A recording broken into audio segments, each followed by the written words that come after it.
नमस्ते, मैं डॉक्टर अभिनीत कुमार आज पुनः उपस्थित हूं आप लोगों के समक्ष एक नूतन विषय के साथ। और आज का विषय है, जानिए आपकी हथेली में मौजूद शनि क्षेत्र यानी सैटर्न माउंट कैसे भाग्यशाली है। इस चित्र में आप ध्यान से देखिए, प्रत्येक जातक की हथेली में शनि का क्षेत्र यानी सैटर्न माउंट प्रायः मध्यमा अंगुली के नीचे का यहां से यहां तक का भाग है। अब चूंकि शनि देव न्याय के देवता माने जाते हैं और एक न्यायाधीश की तरह जातक के जीवन में सुंदर बदलाव भी लाते हैं,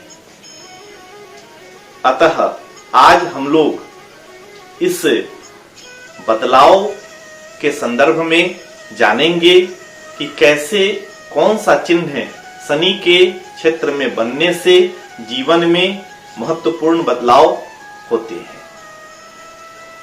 सर्वप्रथम हम लोग देखते हैं इस चित्र में, यदि शनि के क्षेत्र में इस तरह की आकृति यानी तिल की आकृति बनती हो तो यह किसी भी जातक के लिए अतीव शुभ और मंगलकारी साबित होता है। यदि जातक की हथेली में अन्य कोई दोष न हो और शनि के क्षेत्र में यह तिल बनता हो तो ऐसे जातक अपने जीवन में अपने परिश्रम के कारण खूब उन्नति करते हैं और इन्हें भाग्य का भी साथ मिलता है, जिसके कारण ये जीवन में सुखी और संपन्न जीवन व्यतीत करते हैं। ऐसे जातकों को विशेष रूप से कुछ सावधानी अपने जीवन में बरतनी चाहिए जो इनके जीवन के लिए ज्यादा लाभकारी है। ऐसे जातकों को थोड़ा ज्वलनशील पदार्थों से अपने को दूर रखना चाहिए, तो इन्हें जीवन में हर प्रकार से इनकी सुरक्षा होती रहेगी और ये सुखी संपन्न जीवन व्यतीत करेंगे। पुनः शनि के क्षेत्र में यहां ध्यान से देखें, यदि इस तरह से निर्माण हो वर्ग का तो ऐसे जातकों को देखा जाता है कि इनकी अनेक प्रकार से किसी भी संकट से सुरक्षा हो जाती है और यह जातक के लिए वर्ग का निशान बनना शनि के क्षेत्र में शुभ कारक साबित होता है।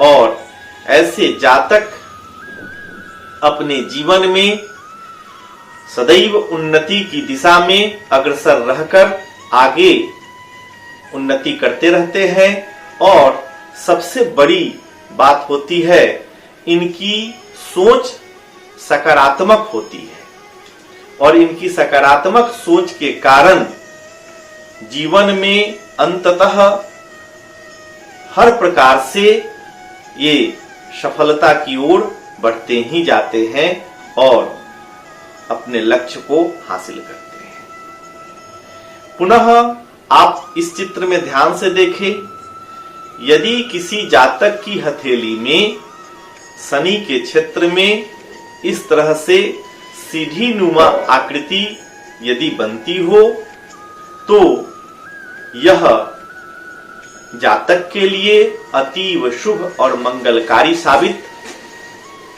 यह आकृति होती है, क्योंकि ऐसे जातक खूब परिश्रमी होते हैं, कभी भी परिश्रम से नहीं घबराते हैं, जिसके कारण परिश्रम की बदौलत ये ऊंचाइयों तक जाते हैं, यानी ऊंचाई को एक तरह से कहिए कि छू लेते हैं और इनका जीवन इनके परिश्रम की बदौलत अंततः सुखपूर्वक और वैभवपूर्ण देखा जा सकता है। पुनः आप इस चित्र में ध्यान से देखें, यदि शनि के क्षेत्र में सीधी रेखा आती है इस तरह से चित्र के अनुसार, और उसको कोई भी अन्य रेखा नहीं काटती हो, वह स्पष्ट है रेखा, तो जातक के जीवन में यह अतीव शुभ फल प्रदान करने का कार्य करती है यह रेखा। ऐसे जातक प्रायः सुसंपन्न और अपने विशेष प्रतिभा के कारण समाज में विख्यात होते हैं। इन्हें जीवन में इनकी जो सोच है उस सोच के मुताबिक सफलताएं भी मिलती है। अतः ये जातक सुखपूर्वक रहते हुए सुखी जीवन व्यतीत करते हैं।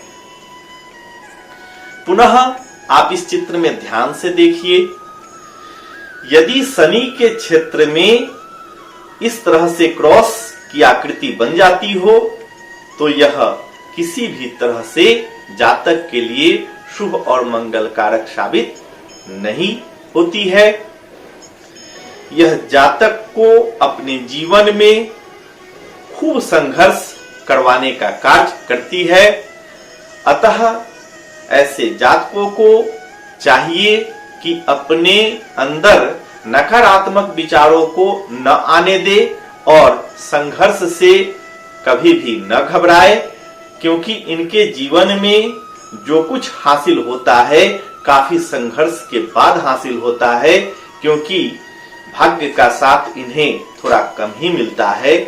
ज्यादातर ऐसे जातकों को प्रतिकूल स्थितियों की स्थिति बनती है, जिसके कारण अपने आप को ये जातक सहज नहीं महसूस कर पाते हैं। अतः इन्हें संघर्ष से कभी उबना नहीं चाहिए।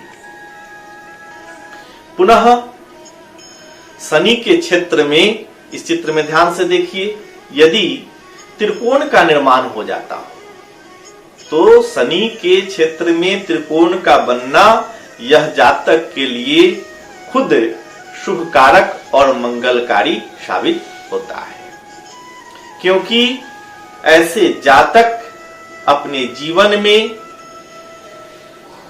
अपनी प्रतिभा के बल पर आगे बढ़ते हैं और इनका भाग्य भी इनका साथ देता है, जिसके कारण समाज में इन्हें पद और प्रतिष्ठा प्राप्त होते हैं।